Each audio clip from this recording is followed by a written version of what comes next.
न जाने क्या हुआ हमारे किचन को इस दफा। जो 14 महीने से ऊपर चलता था वो काफी दिन पहले ही खत्म हो गया। आमना ने फिक्रमंद लहजे में आदिल से कहा। आदिल जो महीने के आखिर में ज्यादा बिल आने की वजह से परेशान बैठा था। आमना की बात सुनकर सर को दोनों हाथों में गिरा लिया, गोया मजीद परेशानी का इजहार खामोशी से करने लगा और ऐसे जाहिर करने लगा जैसे इसने कुछ सुना ही ना हो। ये मेरी समझ में नहीं आता आदिल, हर परेशानी का हल खामोशी तो नहीं है। चलो बिजली और पानी के बिल तो आप कहीं से मांग टांग के जमा करवा देंगी, लेकिन किचन का इंतजाम तो मुझे देखना होता है। जो आखिरी 7 दिन है वो कैसे गुजरेंगे जबकि घर में एक पैसा भी नहीं बचा और सारा सौदा खत्म हो चुका है। अगर मैं आपसे कुछ लाने को कहूँ तो आप कहते हैं खर्च तो हम तुम्हें दे दिया था। आदिल जितना खामोश तबीयत था, आमना इतनी ही ज्यादा बोलने वाली थी। उसने आदिल की खामोशी को एक भरपूर तकरीर में बदल दिया, मगर आदिल के कान पर जूं तक ना रेंगी। इसकी नजरें एक ही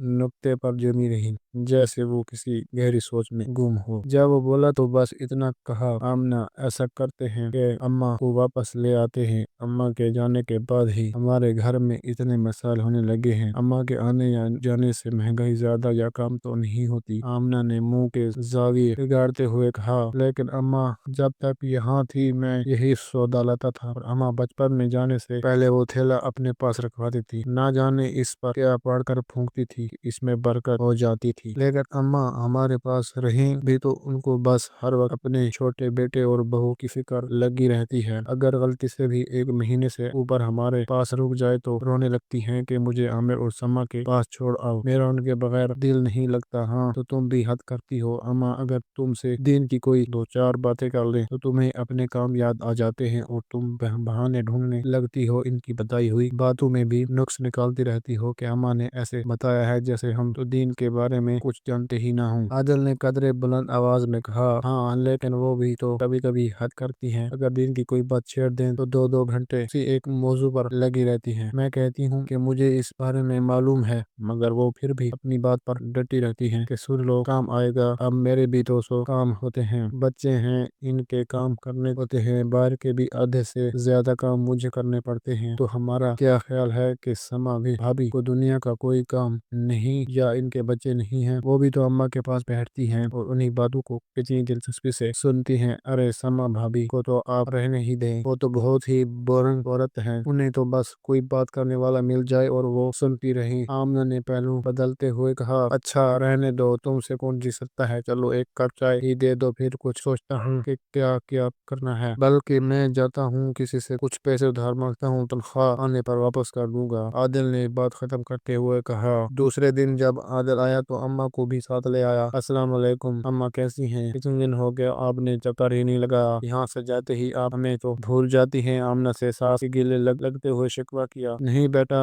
ऐसे कोई बात नहीं, बस आप सेहत ठीक नहीं रहती तो मैं काफी दर्द रहता है, इसलिए उधर उधर जाने से कतराती हूँ। क्या बात है, खामोशी बहुत है, बच्चे अभी स्कूल से वापस नहीं आए? अम्मा ने सोफे पर बैठते हुए पूछा। दो नहीं 20 आने वाले होंगे। अच्छा अम्मा खाना लगा दो, बहुत भूख लगी है, आज ऑफिस में भी कुछ नहीं खाया, मैं फ्रेश होकर आता हूँ। आदिल ने उठते हुए आमना को आवाज दी। आमना ने कुछ खाना लगा दिया, रात की दाल से खिचड़ी बनाई थी और बच्चों के लिए 2 अंडे फ्राई कर लिए। आदिल अगर बता देते कि आप अम्मा को भी साथ ला रहे हैं तो मैं कोई सब्जी भी ला कर बना लेती। आमना ने खाना सास के सामने रखते हुए कहा, कोई बात नहीं, जो है अल्लाह इस पर बरकत डाले। बच्चे भी 10 मिनट बाद स्कूल से आ गए। दादू को देखकर बहुत खुश हुए, बैग एक तरफ रखकर दादू को गले लगे और उनके सामने खाने पर बैठ गए। दादू सदके जाए, अम्मा ने बच्चों के सर पर हाथ प्यार करते हुए कहा और साथ ही हाथ धोने के हिदायत दी। उठो बच्चों, हाथ धोकर आओ और दुआ पढ़कर खाना शुरू करो। मैं तो उनके रोज बताती हूँ कि बच्चे हैं, फिर भूल जाते हैं और दूर ही खाने पर बैठ जाते हैं। आमना ने सास को अपनी सफाई देते हुए कहा। अम्मा भी खाना खाकर नमाज के लिए उठ गयी। आदिल और आमना भी थोड़ी देर आराम करने चले गए। बच्चों ने अपने कार्टून लगा लिए और देखते देखते सो गए। असर के बाद जब अम्मा और आमना शाम के चाय कटी पी रही थी तो आमना ने अम्मा से अपनी پریشانی ظاہر کی، نہ جانے اما کیسی بے برکتی ہے گھر میں۔ عادل کی آمدنی بھی ٹھیک ہے لیکن پھر بھی مہینے کے آخر میں حالات بہت خراب ہو جاتے ہیں۔ سمجھ میں نہیں آتا، ہر ممکن طریقے سے وجہ بنا کر